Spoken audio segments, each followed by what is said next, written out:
Hace, hace un mes o así, yo, dentro de las cosas que he podido hacer en la vida, tuve la oportunidad de grabar, o de doblar una película muy buena que se llama David, y toda nuestra vida, porque tengo un niño pequeño que es obsesivo, no voy a decir como quién, porque todos somos obsesivos, es decir, todos nos obsesionamos con cosas. Mi hijo se obsesiona con la música, yo era así.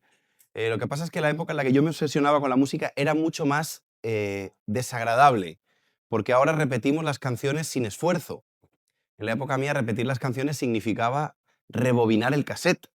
eh, y eso le tocaba aquí a mis señores padres. Lo que pasa es que ahora tenemos la oportunidad de poner en repeat una canción o un vídeo. A los que sois padres de niños pequeños os habrá tocado.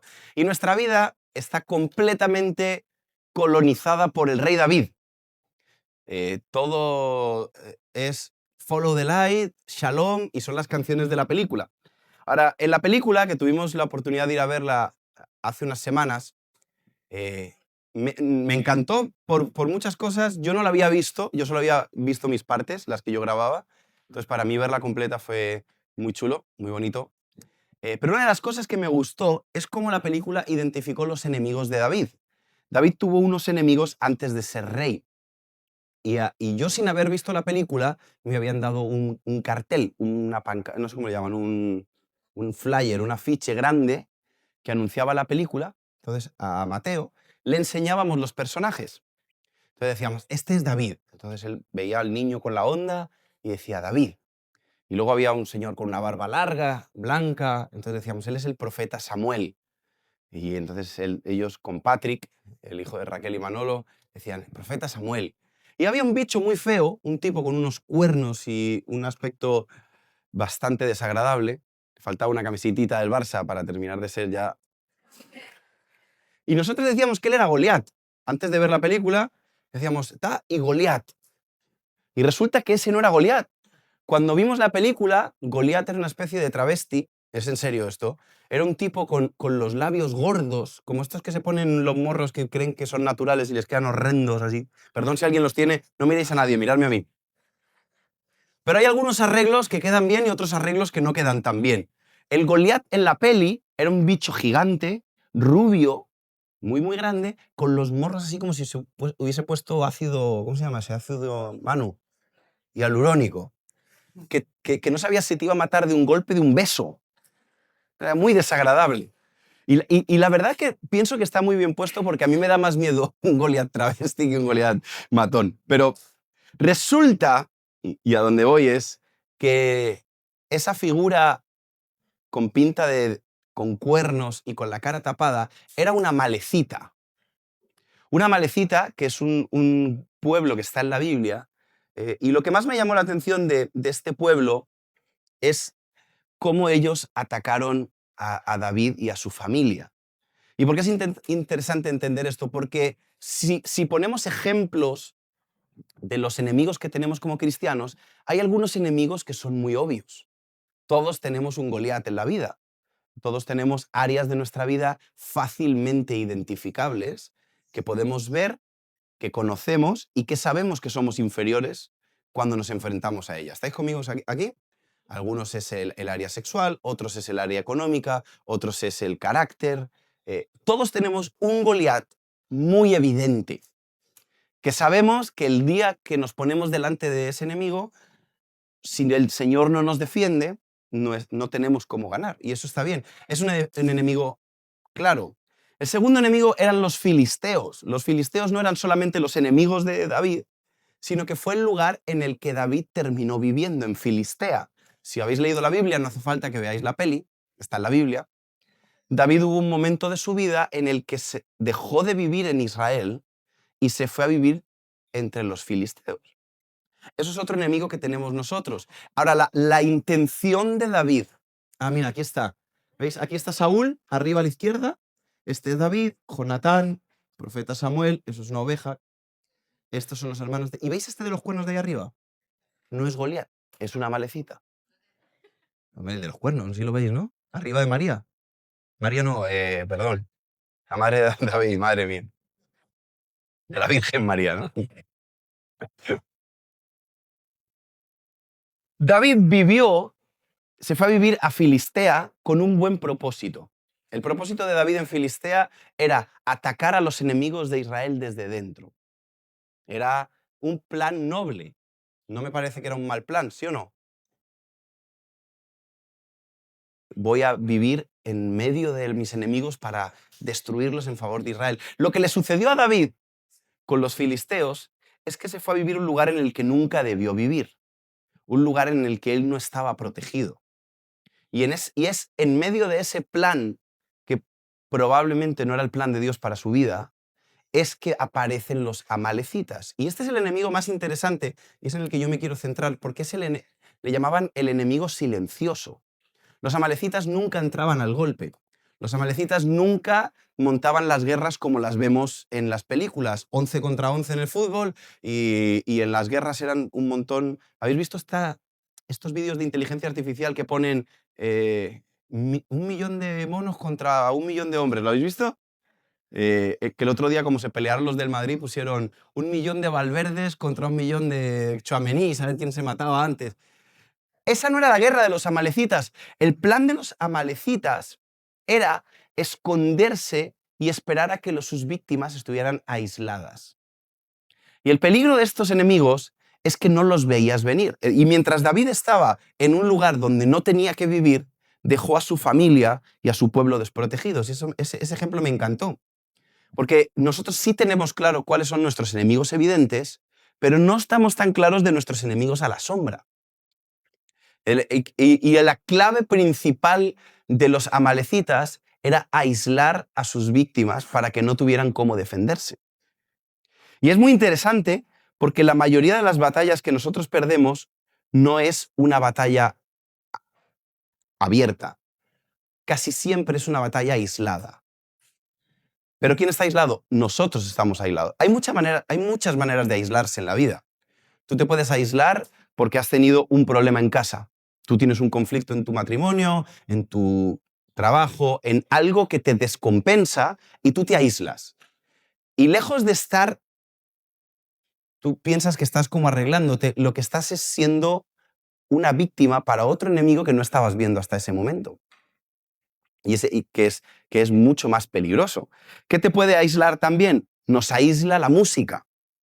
La gente piensa que ponerse sus audífonos y estar escuchando música todo el día es porque soy introvertido. Muchas veces lo que estás es aislando tu espíritu y tu mente para ser presa fácil. Y claro, ¿qué estás oyendo en tus audífonos? No siempre es malo, pero sí te aísla, sí te cierra del mundo. Aislarnos. Y fíjate que Jesús nos advierte, pero el apóstol, en 1 Corintios, el apóstol Pablo, 1 Corintios 5, versículos 6 y 7, da una clave. Es terrible que se jacten sobre dicho asunto. ¿No se dan cuenta, pregunta el apóstol, que ese pecado es como un poco de levadura que impregna toda la masa? Cuando la Biblia habla de la levadura, que es el punto que yo quiero tratar hoy, dice que no es necesario usar mucha levadura para que la levadura funcione. Pero un poco de levadura leuda toda la masa. Yo no soy cocinero, pero mi mujer sí. Y la levadura, si no echas la cantidad correcta, no te vas a dar cuenta hasta que no metes el pan en el horno. ¿Cuánta levadura tenemos nosotros? No lo sabemos hasta que nuestra vida no entra en un horno. Hoy estamos en un horno llamado Carrot Wood, pero que es un horno físico, pero están los hornos en el día a día. Y Jesús nos advierte de 3 levaduras que son las que vamos a hablar hoy. 3 levaduras que representan un estilo de vida y no te tienes que identificar en una de las 3. Tienes que identificar qué áreas de las 3 tienes. Porque a veces uno piensa que si eres de una levadura no eres de la otra. Entonces hay gente que se cree que es de la levadura de los fariseos y que no tiene mundo. Entonces tú dices, no, me tengo que cuidar porque yo me porto muy bien, soy muy fariseo, y se te olvida que también tienes de la otra. Ahora Jesús lo explica así. Mateo 16, del 5 al 7, dice, llegando sus discípulos al otro lado, se habían olvidado de traer el pan. Y Jesús les dijo, mirad, guardaos de la levadura de los fariseos y de los saduceos. Y ellos pensaban dentro de sí, esto lo dice porque no teníamos pan. Pero Jesús, entendiéndolo, les dijo, ¿Por qué pensáis dentro de vosotros, hombres de poca fe, que no tenéis pan? Ellos estaban pensando que Jesús les estaba advirtiendo sobre la comida, que había algún tipo de infección a lo mejor en la levadura. Y Jesús les dice, no estoy hablando de pan. ¿No os acordáis que yo alimenté a 5.000 hombres sin prácticamente nada? O sea, le dice, no estoy hablando del pan. Entonces se dice el 12, ellos entendieron que se guardasen de la levadura, que no se guardasen de la levadura del pan, sino de la doctrina de los fariseos y de los saduceos, de la forma de pensar. Eso es la doctrina. Jesús no nos advierte que nos cuidemos del mundo, sino de la manera de pensar del mundo. Porque tú trabajas en el mundo. Trabajas en un supermercado, Willy trabaja en el ¿dónde es el Joe? En Jamba Juice. Eso está en el mundo. Marcos 8, 14 y 15. Habían olvidado traer pan, la misma historia la cuenta Marcos, y no tenían sino un pan consigo en la barca, y Jesús les dijo, mirad, guardaos de la levadura de los fariseos, pero le da otra levadura diferente, y la levadura de Herodes. Y discutían entre sí, no trajimos pan, él les volvió a decir lo mismo, y entonces les vuelve a explicar que no está hablando de la levadura física, sino de la manera de pensar. Y aquí tenemos tres grupos, los fariseos, los saduceos y los herodianos. Tres tipos de cristiano o tres tipos de momento en el cristianismo. El primero son los fariseos. Y los fariseos era un grupo de personas que basaban su relación con Dios en hacer las cosas bien. Es más, estaban obsesionados con hacer todo perfecto, pero era una obsesión tramposa, porque era una obsesión hacia los demás. Ellos no estaban tan obsesionados con hacer ellos todo perfecto, sino que todo el mundo a su alrededor hiciese todo perfecto. Ellos querían que nadie se equivocase en las formas, que oraran bien, que cantaran bien, que trajeran sus diezmos y ofrendas bien, que se purificaran las manos correctamente, que comieran la comida como... Vivían obsesionados con que las formas eran lo más importante que había. Y las formas son importantes, no es que las formas las dio Dios. Las normas en la Biblia no las puso un chalao que aparecía por allí, las puso el Señor. Pero ellos se equivocan poniendo las normas por encima de todo. Y sobre todo las normas para los demás. Cuando nosotros tenemos esta levadura, el primer, fruto que da esta levadura es que nos sentimos superiores a los demás. Nos sentimos mejor que otros cristianos. Si tú empiezas a ver las historias de los fariseos, dicen barbaridades como un tipo orando, gracias Padre porque no soy como este. Es una barbaridad de oración. Acercarte a Dios a decir gracias Dios porque no soy, vamos a poner, como Manu. ¿Tú qué crees que piensa el padre de Manu, que es el mismo mío, que es el Padre Celestial? Pero dice que además de sentirse superiores, eran personas que estaban todo el tiempo buscando reconocimiento. Analicémonos. Dice que los fariseos querían todo el tiempo ser sentados en los primeros lugares. Y es una pregunta que nos tenemos que hacer. Cuando yo hago algo y no me lo reconocen como yo esperaba, ¿cómo me siento? Y yo no estoy para nada en contra de la cultura del reconocimiento. Creo que tenemos que vivir una cultura de agradecimiento. Pero imagínate que hiciste cosas que nadie vio o que nadie te las agradeció como esperabas. ¿Cómo te sientes? Porque si eso es una carga que te lleva al punto de dejar de hacer el bien o de dejar de hacer esas cosas porque no te valoran, quizás tienes una carga muy grande de levadura de fariseo. Porque dice, no seáis como los fariseos que quieren sentarse en las primeras filas para que los vieran importantes. Dice, más bien, sentaros en la última y esperar a ser llamados. Mantén tu corazón humilde. Y si tú estás todo el tiempo haciendo cosas por los demás, esperando que vean todo lo que haces por ellos, no estás queriendo ayudar, estás queriendo posicionarte. ¿Qué le dice Marta a Jesús? Mi hermana no me está ayudando, yo sí estoy haciéndolo bien. ¿Qué quería Marta? Posicionarse. Ya lo hablamos alguna vez. Marta no quería que su hermana le ayudara, quería ser reconocida. Y la última característica es que no eran enseñables. Dice que cuando trajeron a la mujer adúltera y la tiraron a los pies de Jesús, le trajeron la ley y le dijeron, Jesús, la ley dice que toda la mujer que haya sido sorprendida en acto de adulterio tiene que ser apedreada. ¿Qué dices tú? Y pone un añadido. Pero esto no lo preguntaban porque querían aprender, sino porque querían ver en qué podían acusarlo.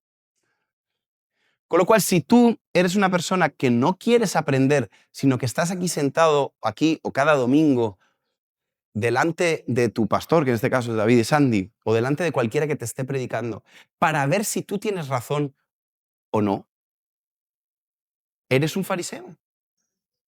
No estás buscando ser enseñado. Y el peligro que tenemos hoy con esto, el no querer ser enseñados, sino querer tener razón, es que las redes sociales nos van a llevar a algún creador de contenido del cual no conocemos ni su pasado, ni su llamado, ni sus fundamentos, ni quién son, ni por qué lo hacen, pero que van a decir algo que tú estabas esperando que alguien te dijera.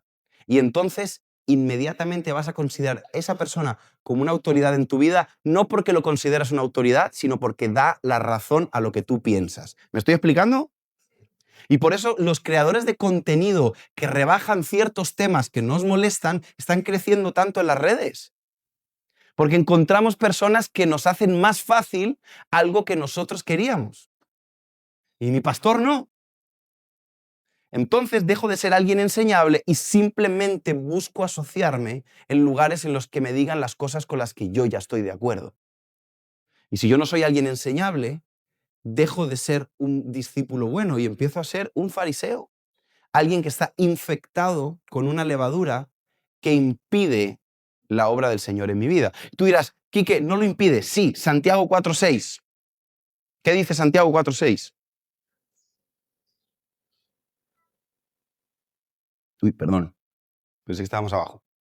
Parece que lo he puesto ahí. Santiago 4:6, que lo lea alguien, que es que yo no tengo ojos en la espalda. Pero él da...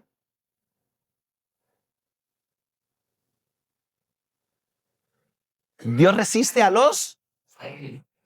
Cuando tú tienes la levadura en fariseo, eres una persona soberbia y no te está resistiendo la vida ni la mala suerte. Muchas veces te está resistiendo el Señor. Y tú preguntas, ¿por qué no me va bien?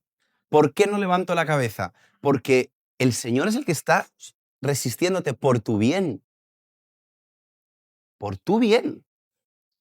Porque si eres una persona soberbia y eres una persona con la levadura de los fariseos, lo que tú vas a transmitir es exactamente eso. Con lo cual, si te preguntas por qué no te va tan bien como esperas, quizás nos tenemos que seguir analizando. Tenemos a los fariseos, despreciaban a los otros, buscaban reconocimiento y no eran enseñables. ¿Bien hasta aquí? El segundo grupo no era el mismo. A veces decimos fariseos y saduceos como que es la misma gente. No era la misma gente. Era otro grupo de personas que creían en Dios, pero que tenían otra teoría.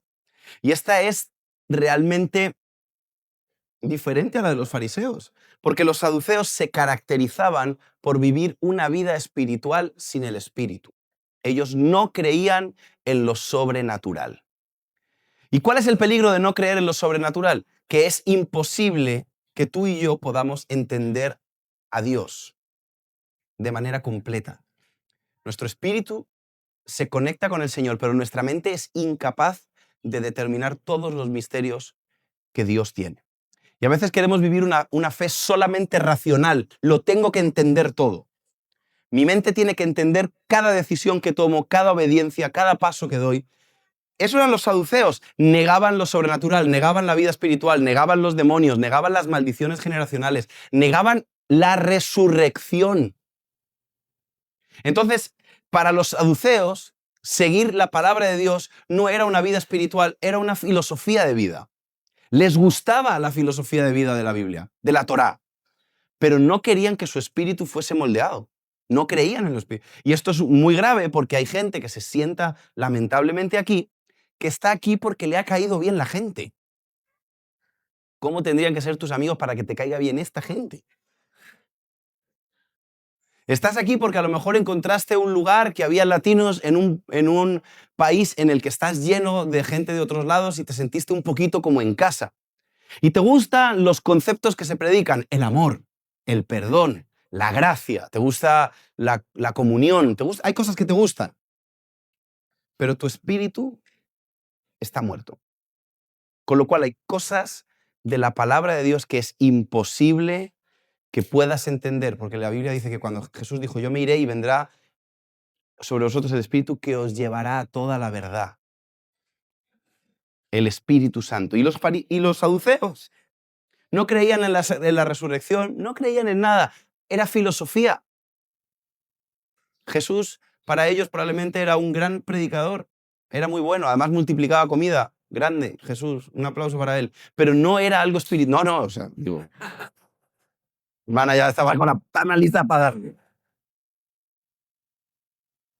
Porque lo que estamos haciendo es encajonar a Dios a nuestra mente. Y déjame decirte algo, Dios es mucho más grande de lo que tú puedas comprender. Los misterios del Señor son infinitamente más grandes de lo que tú y yo nunca, ni aunque tiremos toda nuestra vida estudiando, ni los sabios más sabios de la historia que han pasado por teorías fantásticas de evolución y de todas estas cosas, nadie ha sido capaz de entender al Señor. La mente del Señor siempre va a estar por arriba. Con lo cual, hay una parte de la fe que es espiritual. Y es la parte principal de la fe, no una parte, es lo primordial. Porque si no, lo que yo quiero es un Dios, ya no quiero un maestro que se parezca a mí, quiero un Dios que se acople a lo que yo creo que Dios tiene que ser. Y déjame decirte algo, Dios es lo que Él es, no lo que yo quiero que Él sea. Él no está bajo mi sujeción. Y sobre todo, si yo no creo en la resurrección, no tengo motivos para arrepentirme. Si yo no creo que hay una vida más allá de esta vida, el arrepentimiento no se vuelve algo esencial en mi vida. Se vuelve una opción. Que cuando me siento mal por algo que he hecho y veo que he hecho algún daño a alguien, yo digo, ay, perdón. Pero no estoy entendiendo la profundidad de lo que es el arrepentimiento, porque sin arrepentimiento no hay salvación y sin salvación no hay vida eterna. Las consecuencias, yo siempre, a ver, y entiendo, y aquí hago un paréntesis rápido, entiendo perfectamente que hay gente que lo espiritual le da miedo porque ha habido personas que han abusado de lo espiritual. Es más, yo creo que una de las mejores estrategias del enemigo para enfriar nuestra fe es utilizar cosas buenas de manera equivocada. Ha pasado cientos de veces con la parte económica. Dentro de la iglesia se ha metido una corriente que está obsesionada con la prosperidad, obsesionada con las ofrendas, y entonces la gente, algo que era de Dios, le empieza a generar rechazo. La parte espiritual, la Biblia nos manda a imponer manos, orar unos por otros, pero vemos los espectáculos que salen en muchos lugares y nos echa para atrás, ¿sí o no?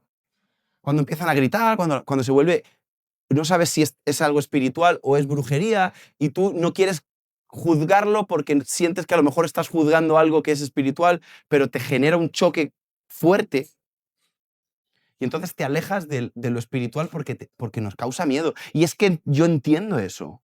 Cuando hablé de esto en Madrid, yo les contaba que me había salido un vídeo unos días antes que, que era entre reír y llorar, porque era una persona que se llamaba Profeta, no quiero entrar a juzgarlo, pero que le paraba a uno en una reunión así y le decía, tú, y hacía golpes así. Aparte, él se ponía los efectos especiales.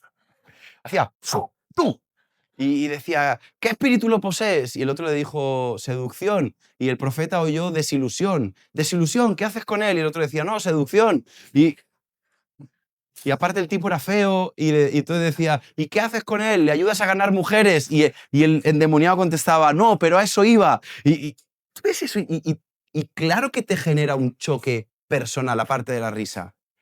El peligro que tienes que ver es que la levadura de la falta de la espiritualidad no se te meta en el corazón porque haya gente que use mal la espiritualidad. Porque entonces la parte espiritual de nuestra fe, cuando el Espíritu Santo quiere hacer algo en tu vida, tú lo rechazas Porque dices, no, yo no creo en eso.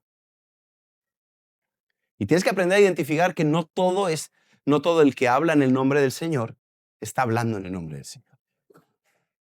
Y los saduceos probablemente en estos abusos habían echado para atrás.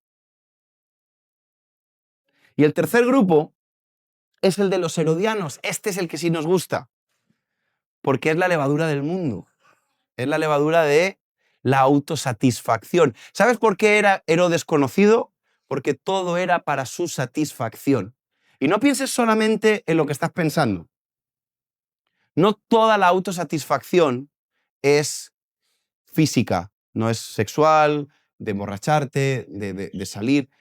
Hay una autosatisfacción espiritual. Mucha gente que se acerca al Señor solamente para sentirse mejor, para que le digan algo, y lo usamos con palabras muy espirituales. Vengo a recibir. No, yo he venido a recibir, a que el Señor me hable. Porque yo estoy aquí para que a mí me complazcan. Yo no estoy aquí para incomodarme por nadie, no estoy aquí para dar al Señor nada. La Biblia dice traer sacrificios de alabanza. Bueno, eso era en el Antiguo Testamento. Yo estoy aquí para sentir la presencia de Dios y salir recargado, como si esto fuese una especie de grupo zen.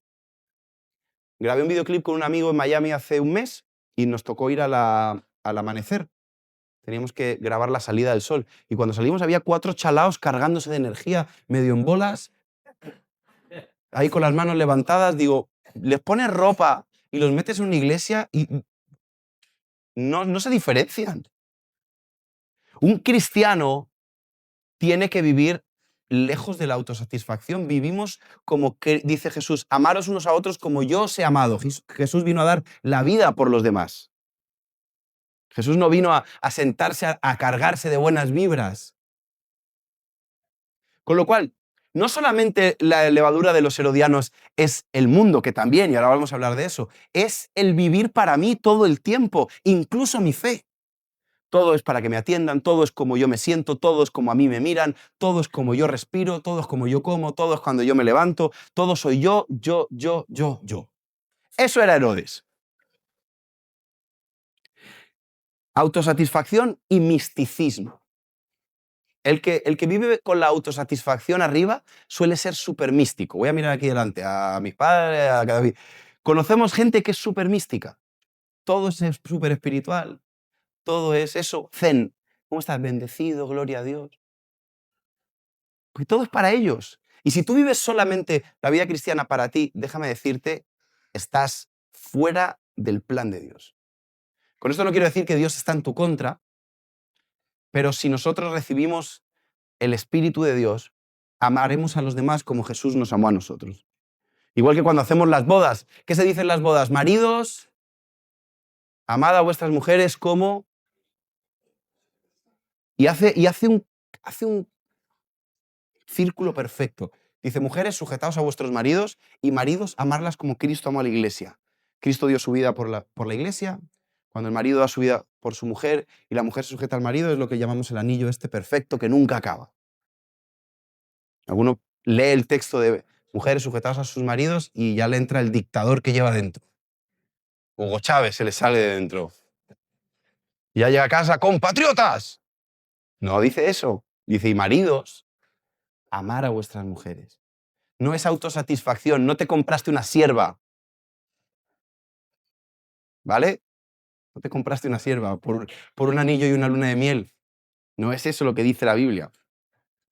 La conveniencia, el placer físico, espiritual. Si solo vivimos para eso, entonces estamos llenos de levadura. ¿Y dónde se demuestra la levadura? En las pruebas, en el calor. Porque tú puede ser que haya cosas que escuches, pero que no han tenido consecuencias, porque quizás tu vida no ha entrado en calor. Pero el día que tu vida entra en calor, porque todos vamos a ser probados, ahí se va a ver qué clase de levadura hay en tu corazón. Encontramos gente que vive, que estaban aquí hace tiempo, se fueron y dices, nunca me imaginé que iban a reaccionar así. Nunca los viste en una prueba. Nunca viste su levadura. Y esto no es para sentarnos aquí a analizar, ya encontré la levadura de este que se... No. Es que tú te mires y pienses cuál es tu levadura.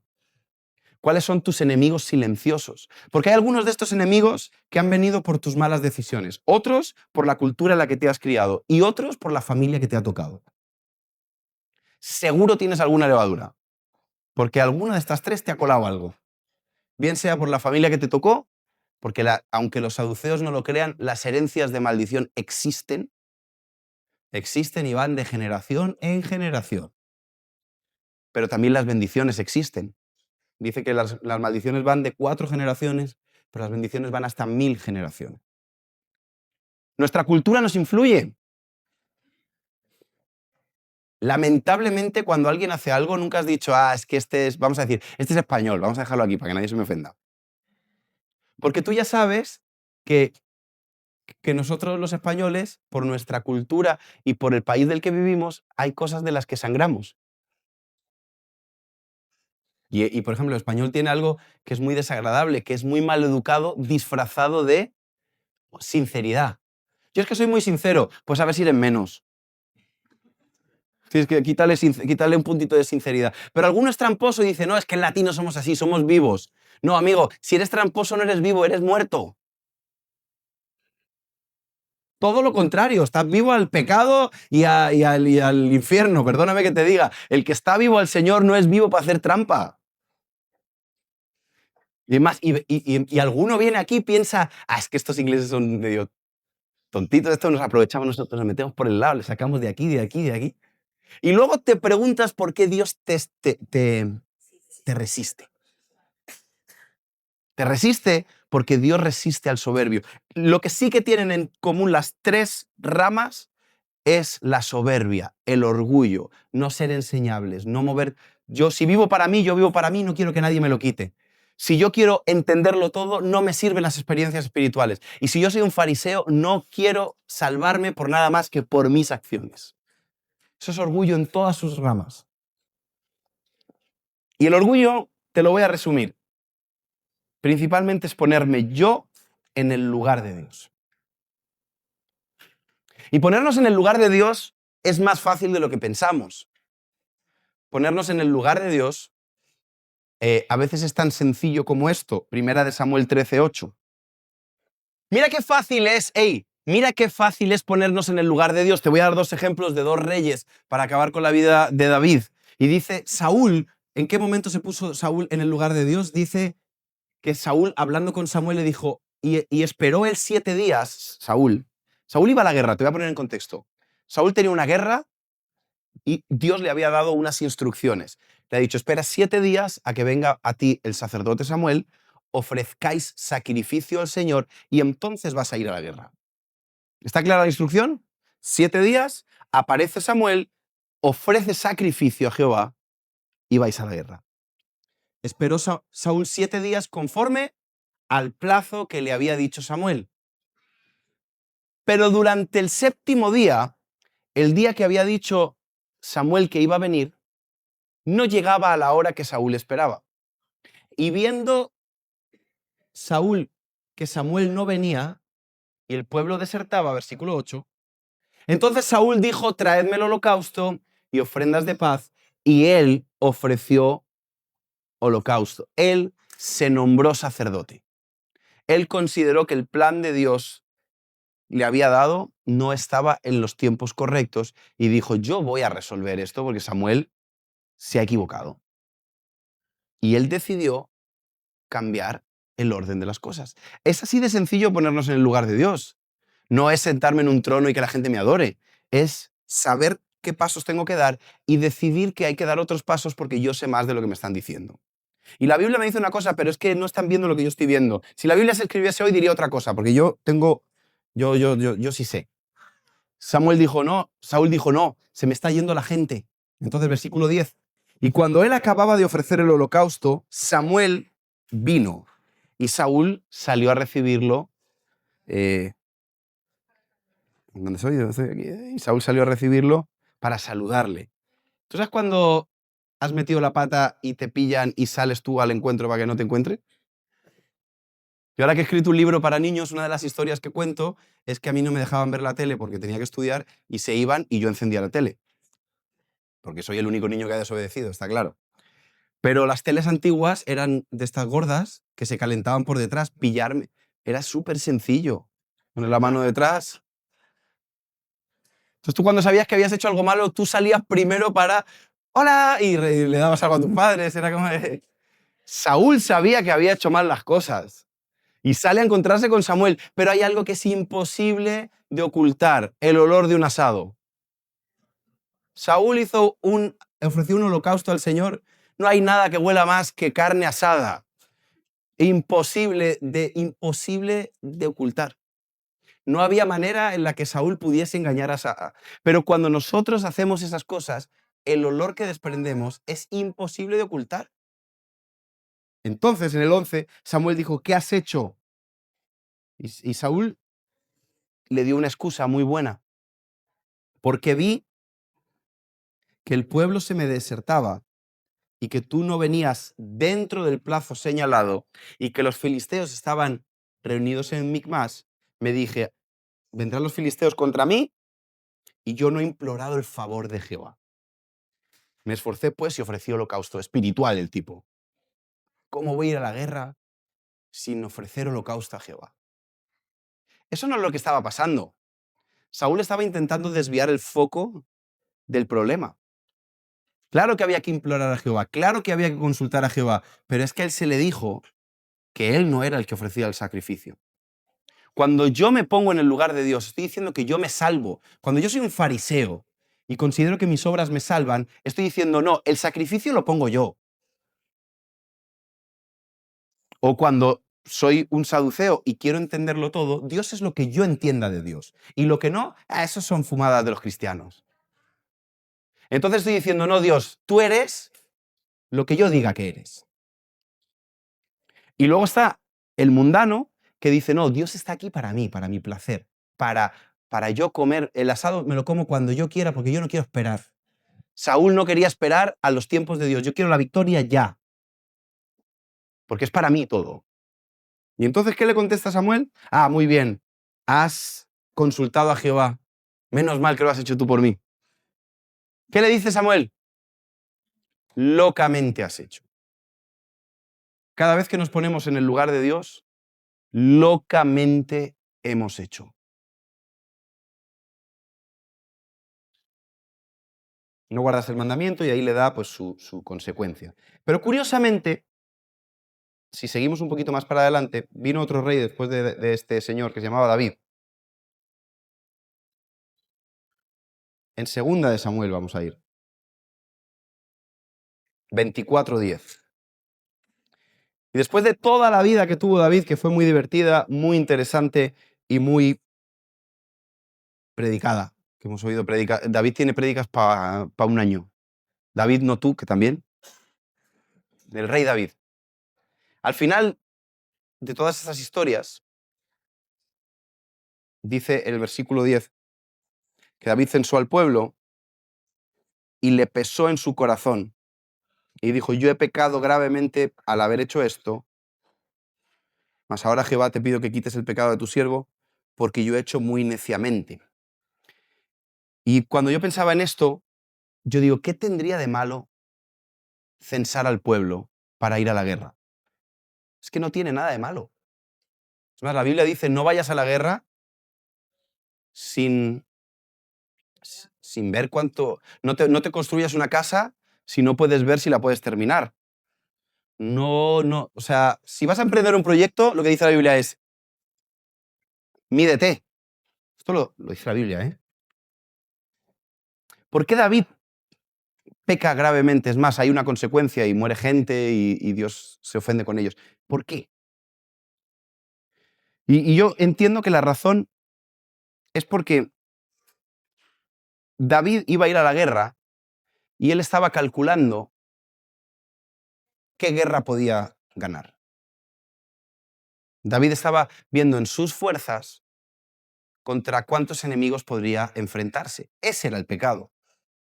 David cuenta al pueblo cuando toda la historia de David está basada con él poner todo lo que tiene y Dios darle mucho más de lo que él podía conseguir. David se enfrenta con Goliat, que era mucho más grande que él, y lo vence.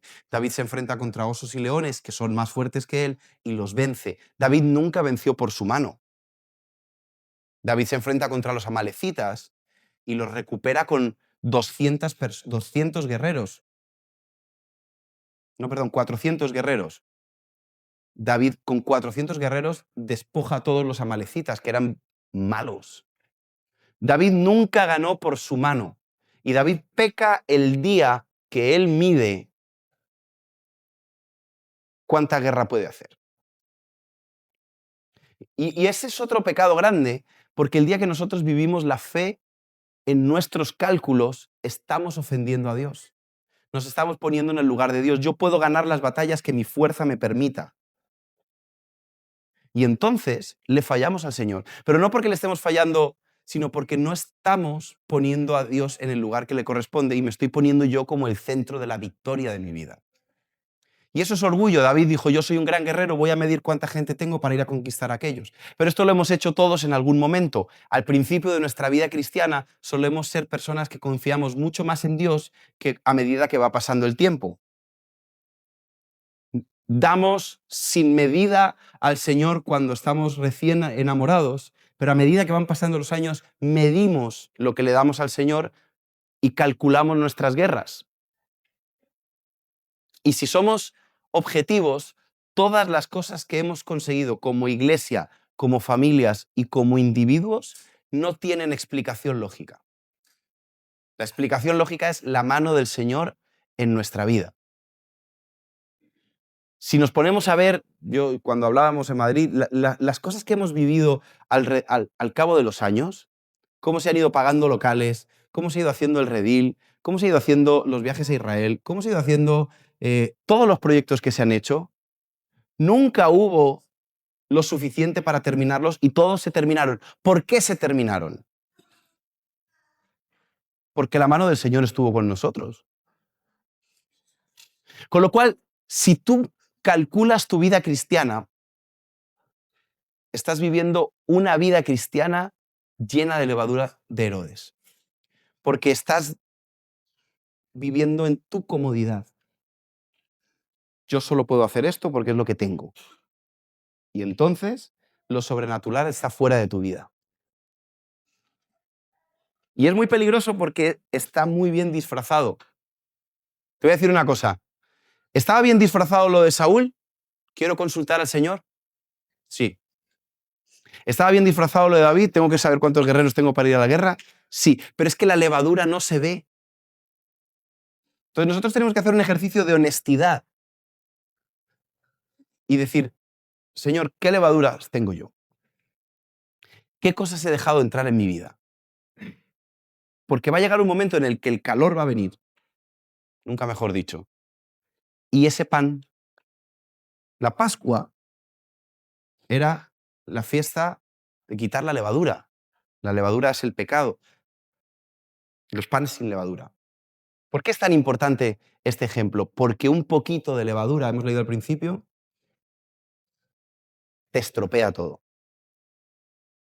A veces uno piensa, por ejemplo, cuando tienes que gestionar grupos como este. Tú sabes que, lamentablemente, cuando hay personas que no saben controlar sus opiniones diferentes o no saben controlar los momentos que están viviendo, uno cree que opinar un poco fuera de lugar es, bueno, yo tengo derecho a opinar y sí, yo estoy de acuerdo que todo el mundo tiene derecho a opinar, pero cuando lo haces en los lugares equivocados, estás leudando esta masa. Y un poco de levadura leuda la masa.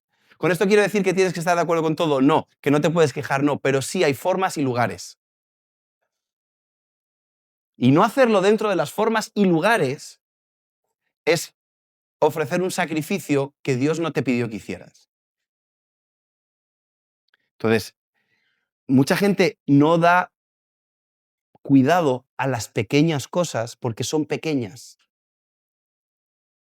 Y el día que viene la prueba, tienen el pan inflado. Como cuando uno llega el verano y pensaba que iba a adelgazar y ya no adelgazó y dices, ¿qué pasó? Te llegó el calor y estabas inflado. Pedirle al Señor que nos ayude a ver en qué áreas somos fariseos, en qué áreas nos creemos mejor que los demás, en qué áreas exigimos a los demás cosas que no hacemos, en qué áreas, a lo mejor no tan abiertamente como este tipo, pero sí le decimos, Señor, gracias porque yo no soy como este. Tenemos que analizarnos y decir, Señor, a lo mejor yo me siento aquí a ver cuándo me dicen algo con lo que yo estoy de acuerdo. Vengo a la iglesia a que me reafirmen el pensamiento, pero nunca a aprender. Porque si tú vienes aquí a que te reafirmen el pensamiento, déjame decirte, estás mal. ¿Y cómo te lo puedo comprobar? ¿Cuándo ha sido la última vez, y yo te hago una pregunta para que tú la pienses, que algo de tu pensamiento ha sido corregido por la palabra de Dios? Que tú creías que esto era así y has dicho, no, no tengo razón, es así. Piénsalo. ¿Cuándo ha habido algo que Dios te ha cambiado completamente y tú has llegado a decir, no, no, sí estaba equivocado? Porque si hace mucho tiempo de esto, quiero decirte que no eres tan inteligente como para llevar tanto tiempo sin ser corregido. Ojalá fuésemos tan sabios y tan perfectos, pero este no es el sitio. Con lo cual, si tú piensas que no tienes esa levadura, piensa, ¿cuándo fue la última vez que el Señor te cambió algo de verdad? Segundo, ¿quieres saber si eres un saduceo? Pregúntate, ¿cuándo fue la última vez que tuviste una experiencia espiritual con Dios? Es muy fácil encontrar a alguien que no le gusta la espiritualidad. Las personas que están incómodas en la adoración. Alguien que está incómodo en la adoración es alguien que no entiende el concepto de la adoración. Porque la adoración solo la puedes entender por el Espíritu. Entonces tú preguntas, si cuando empiezan los tiempos de adoración yo no estoy cómodo, probablemente tengo algo que me choca con la espiritualidad. Y con esto no quiero decir que tienes que ser un espiritifláutico y ponerte a saltar y a no, no, no, eso no es ser espiritual. Pero cuando yo no soy capaz de adorar al Señor, de levantar mis manos, de hacer lo que dice la Biblia, léete ¿qué pedía Dios en el tabernáculo? Entrad por sus puertas con acción de gracias, sus atrios con alabanza, con danza, postrados delante de... Hay acciones que reflejan mi espíritu. Cuando tú no tienes ninguna de esas es porque probablemente tu espíritu está apagado y te gusta lo que la iglesia piensa, pero tu espíritu no está conectado con el Señor. Y déjame decirte algo, no somos un grupo de autoayuda. Esto no es un club ¿cómo es? Mindfulness. ¿Esto? No escribimos posits bonitos para que tú el martes que estás estresado digas, Jehová es mi pastor, nada me falta. Que esto que te pones no, esto no es la iglesia del Señor. Lo principal es que tu espíritu viva y se conecte con el espíritu de Jesús, con el espíritu de Dios. Eso es lo principal. Y luego, si vives para el autoplacer, déjame decirte, este mundo somos así, todos. Si usas toda la vida para satisfacerte, tanto la mundana como la espiritual, no es el camino. Y que podamos entender que el Señor nos está llamando a que Él siempre sea el centro de lo que hacemos. Él, no nosotros. El Señor es el que gana nuestras batallas, el Señor es el que le gana a Goliat, es el que nos saca de Filistea y es el que nos ayuda contra los amalecitas. Así que es un buen momento si puedes cerrar tus ojos y analizar tu vida con el Señor. Y el Señor, abre mis ojos.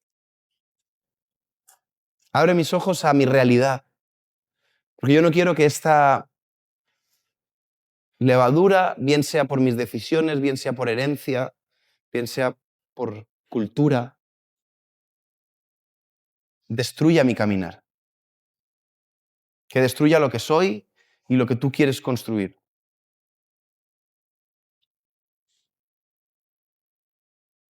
Señor, perdóname si he dejado pequeñas levaduras en mi vida, que quizás no eran grandes cosas y he pensado que así podría caminar hasta el día que llegó la prueba y me di cuenta que sí necesitaba haberlo limpiado. Queremos tomar el tiempo de pedirte, quita la levadura de nuestra vida. Quita el pecado, quita el orgullo, Quítanos esa manera de pensar y danos tu manera de pensar. Señor, porque queremos que cuando venga la prueba, lo que salga de nosotros es el fruto de una vida contigo. Que cuando venga la prueba, lo que salga de nosotros sea amor, gozo, paz, paciencia, benignidad, mansedumbre, templanza, porque contra tales cosas no hay nada. Que no salga nuestra humanidad, sino que nuestra humanidad sea controlada por ti, Señor. Queremos ser una iglesia con los ojos abiertos a las pequeñas levaduras, Señor. Que aquí no entre la religiosidad. No somos salvos por obras, pero somos salvos para obras.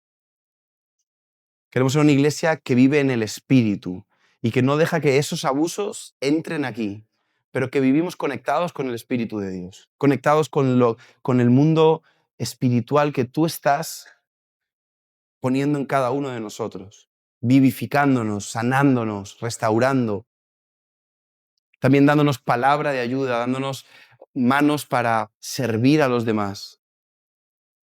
Señor, y que podamos disfrutar de este camino e incluso disfrutar de las pruebas, como dice tu palabra, cuando estemos siendo probados, que lo tengamos por sumo gozo, porque ahí vamos a ver el resultado de ti y de tu obra en nosotros. Señor, te damos gracias y dale gracias a Dios porque Él a todo el que se acerca a Él con un corazón humillado, nunca lo echará fuera. Cuando nosotros admitimos nuestra necesidad de Él, Él jamás nos va a dejar fuera. Al contrario, Señor, sabemos que tú nos abres la puerta. Sentimos amados, restaurados, renovados, reenfocados para darte gloria a ti con nuestra vida, con nuestra boca, con todo lo que somos. Y caminar esta vida en fe sin calcular el precio. Sin calcular si vamos a ganar. No podemos ganar nuestras batallas, pero tú puedes ganar nuestras batallas. No queremos medir nuestras fuerzas como David, no queremos ponernos en el centro del holocausto como Saúl, queremos confiar en ti. Y es por ti que desgastamos nuestra vida, es por ti que cantamos, es por ti que nos esforzamos. Estamos preparando tu camino, Señor. Esperamos que haya sido de bendición para ti. No olvides compartir este vídeo con otras personas para que pueda ser de bendición para ellas también. Te animamos a que te suscribas a nuestro canal si aún no lo estás, para que te lleguen las notificaciones del nuevo contenido.